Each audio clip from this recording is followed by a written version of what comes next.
Saya ingatkan kembali. Kiat khusyuk yang pertama adalah menyempurnakan wudu, gerakan dan bacaan sholat. Itu poin pertama penting. Jadi wudu itu betul-betul dinikmati pelan-pelan aja. Supaya semua anggota tubuh tersentuh air wudu.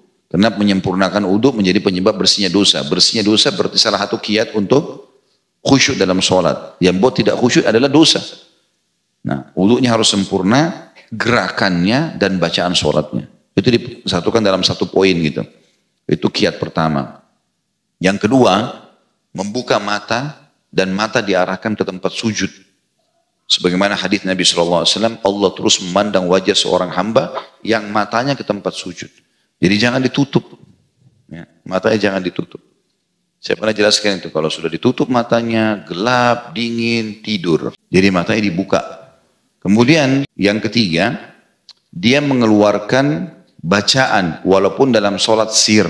Apalagi kalau sholat jahar. Jahar itu kan kayak subuh, maghrib, isya. Ngerasin suara maksudnya. Kalau sir itu berarti mengecilkan suara. Ya. Maka sir pun tetap keluar suara. Tapi cuma dia yang dengar. Kalau bergabung antara tiga anggota tubuh ini, mata terbuka. Ya, mulut mengucapkan walaupun cuma kita dengar sehingga telinga dengar. Tiga ini nyambung, khusyuk, konsentrasi. Gitu kan? Karena lisan kita mengucapkan, telinga kita mendengar, mata kita melihat. Gitu kan? Maka itu insya Allah jauh lebih baik. Dan dalam metode menghafal juga begitu. Orang kalau mau menghafal, dia lihat buku, jangan dia sambil diam mulutnya, hafalannya susah. Menghafal Quran misalnya, cari surah Al-Quran mau hafal. Maka lihat dengan mata lalu ucapkan dengan suara. Inna a'tainakal kautsar misalnya. Telinga kita dengar, itu lebih cepat karena ketiga ini connect. Ya, seperti itulah. Maka ini tentunya melihat mata ke tempat sujud, kemudian juga mengucapkan dengan lisan dan juga memperdengarkan kuping ya. Seperti itulah. Kemudian kiat yang selanjutnya, yang keempat adalah bersihnya pakaian, bersihnya tempat ibadah ya, sejadah lah segala macam. Itu termasuk bersih dari najis, bersih dari bau ya. Maka sangat wajar lah itu orang sering, jadi bukan cuma sering ganti baju ibu-ibu ya, ganti juga sejadah, ganti juga mukena. Ini mukena sudah 10 tahun itu aja terus. Tapi kalau bajunya luar biasa tiap minggu baru ya. Menghadap kepada Allah, bubuhi minyak wangi supaya kalau sujud itu nyaman gitu kan. Itu penting.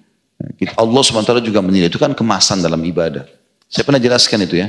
Beda pahalanya ibu dan bapak kalau bangun malam terus sholat langsung dalam kondisi seperti itu, langsung sholat saja. Jadi tidak ganti baju nggak apa gitu ya. Beda dengan orang yang bangun malam, dia mandi dulu, dia wangi, bersih, pakai sampo, sabun. Seperti kalau mau ketemu orang penting gimana sih? Terus pakai baju yang paling bagus, pakai minyak wangi, perempuan di rumah boleh pakai minyak wangi. Sholat, menghadap kepada Allah.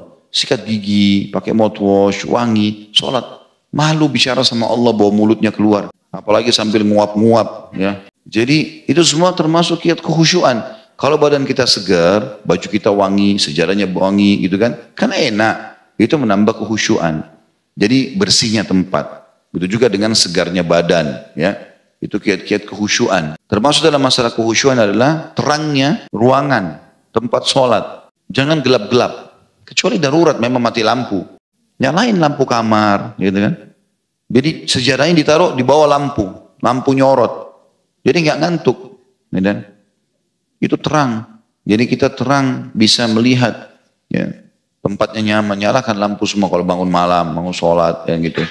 Itu juga termasuk kiat-kiatnya. Tentu yang terakhir adalah menjauhi semuanya pintu-pintu dosa, karena termasuk dia penyebab daripada hilangnya kekhusyuan.